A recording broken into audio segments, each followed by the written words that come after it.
Et si vous étiez un handiparent, un parent en situation de handicap et invisible? Fréquence Parents, le podcast qui rend visible et donne la parole aux parents en situation de handicap pour que les choses bougent. Donc, bonjour, je m'appelle Cécile, je suis chargée de production à TV5 Monde et j'ai 61 ans et j'ai une fille qui s'appelle Iris et qui a 24 ans et qui finit des études d'économie à Lille.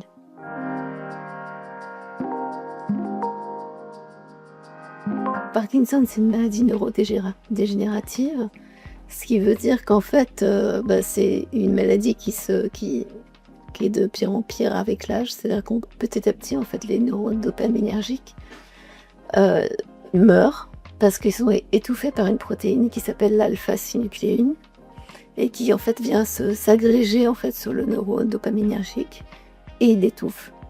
Donc les neurones petit à petit meurent. Donc en règle générale, quand on est diagnostiqué, on a déjà au moins 50% des neurones en moins. Mais ça veut dire que ça fait déjà plusieurs années avant qu'on a cette maladie. Et cette maladie qui touche à beaucoup, il y a plus de 60 symptômes, alors je n'ai pas tous dans cette maladie qui sont répertoriés. Et alors il y a certains, moi j'ai beaucoup de tremblements et beaucoup de raideurs, mais il y a aussi beaucoup d'autres choses. Il y a aussi le manque de motivation, il y a aussi l'anxiété, il y a aussi tout ce qui est relié à l'hormone qui est l'hormone du plaisir. En réalité, la dopamine c'est l'hormone du plaisir et qui chute. Donc le cerveau étant une chimie, quand on commence à cette chimie se dérègle, forcément c'est une catastrophe.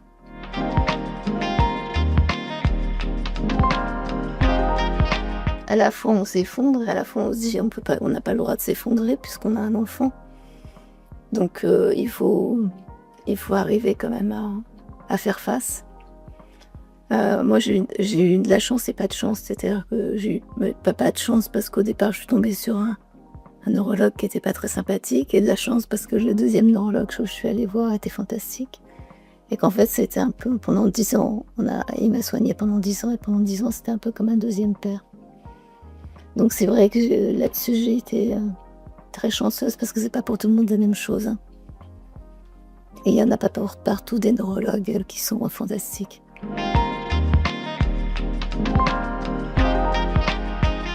Quand j'ai été diagnostiquée Parkinson, elle avait que 11 ans.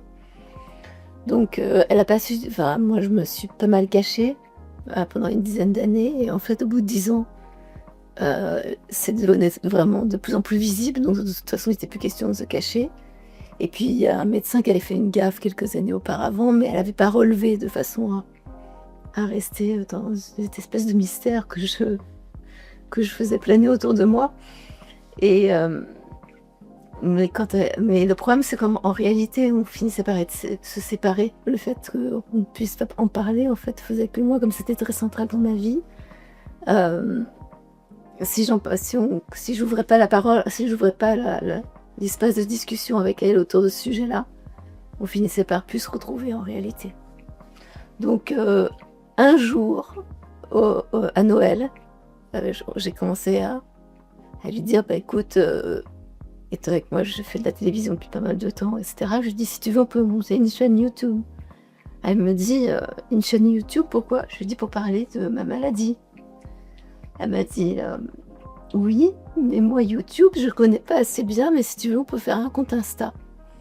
Parce que ça, c'est plus facile. Et donc, on a monté ce compte Insta qui s'appelle Parky_pot.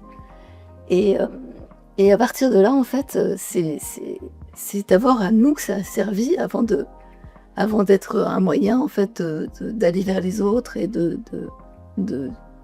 recueillir pas mal de témoignages aussi à droite à gauche et de commencer à parler de la maladie de Parkinson. Et Iris en fait elle a tout fait à fond. Elle fait systématiquement, quand elle fait quelque chose, elle le fait à fond. Donc elle faisait du violon, elle en fait toujours un peu, mais elle le faisait à fond. Et c'était pareil, des études, tout à coup, elle s'est pris d'amour pour ses études. Je pense que c'est des enfants qui veulent aussi échapper à l'anxiété justement de la maladie de maman.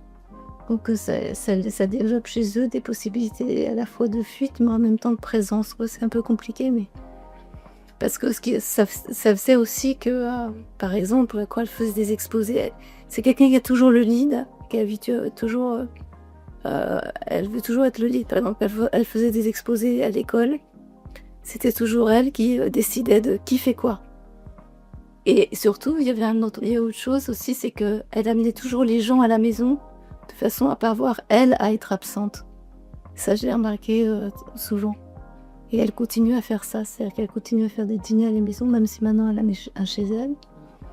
Elle a continué à faire des dîners à la maison parce qu'elle sait que j'aime bien avoir ses copains et que ça me plaît. Enfin, moi, j'aime beaucoup les jeunes parce que je trouve que c'est la vie, c'est le bonheur, c'est la joie de vivre. Hein. Et ça, pour moi, c'est très très important d'avoir pas mal de jeunes autour de moi.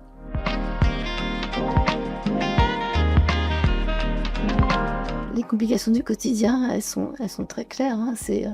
C'est arrivé quand même à avoir une vie relativement normale, on va dire.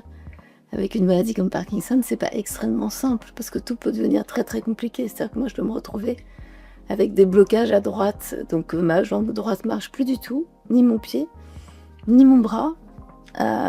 Et je suis complètement raide à droite et je tremble à gauche. Donc déjà, on est complètement dissociés d'une certaine façon. Et ça peut devenir très très compliqué. Donc effectivement, dans ce cas-là, avoir quelqu'un à côté de soi, c'est sympathique. J'ai vécu des situations compliquées, surtout quand Iris était encore scolarisée, que j'étais responsable d'elle avant ses 18 ans. Parce que par exemple, signer un cahier de correspondance, ça pouvait devenir très compliqué.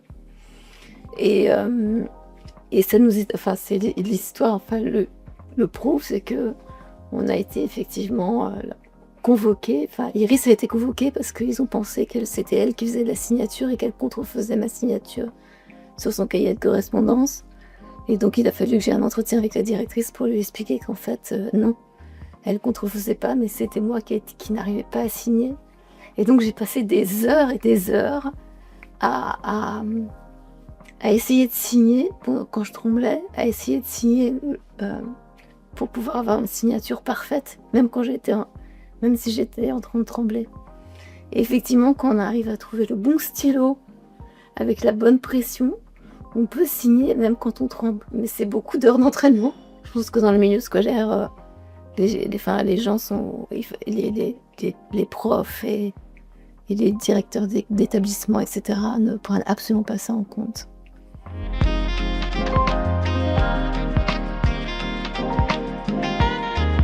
J'ai pas pu bénéficier d'aucune aide. En fait, j'ai bénéficié d'aucune aide jusqu'à on va dire 2 ans à peu près. J'avais pas réellement besoin en fait d'aide, mais là depuis que j'étais passée la 10e année, les 10 premières années Parkinson, on appelle ça la lune de miel.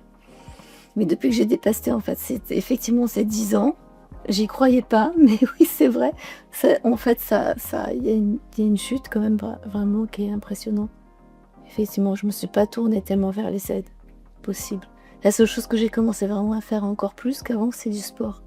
Je me suis même pas véritablement renseignée.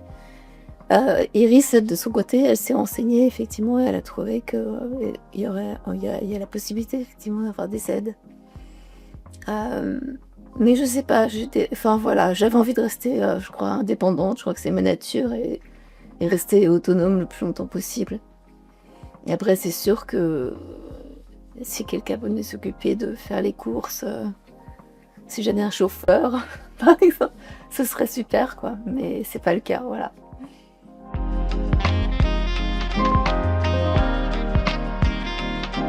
Ben, je pense qu'effectivement, moi je sais un de mes grands soucis en fait, c'est de pouvoir aller d'un point à un autre sans être soit maté grave dans le métro, parce que tout à coup je me mets à trembler ou quoi que ce soit, on se dit oh qu'est-ce qu'elle a celle-là, elle est droguée ou quoi.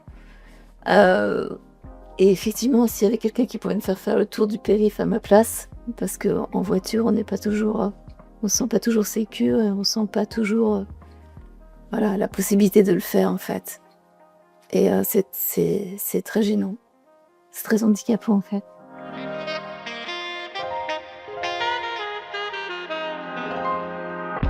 Parce que je pense que c'est très très important de savoir que il y a plein d'enfants, je crois, qui sont confrontés à des handicaps et il y en aura malheureusement de plus en plus. Puisqu'on voit que les maladies neurodégénératives, par exemple comme Parkinson, c'est 25 000 personnes en France chaque année en plus. Donc il va y avoir... Je pense qu'aujourd'hui, il faut absolument aider les parents, mais aussi les enfants à pouvoir affronter ces maladies qui sont malheureusement catastrophiques, quoi.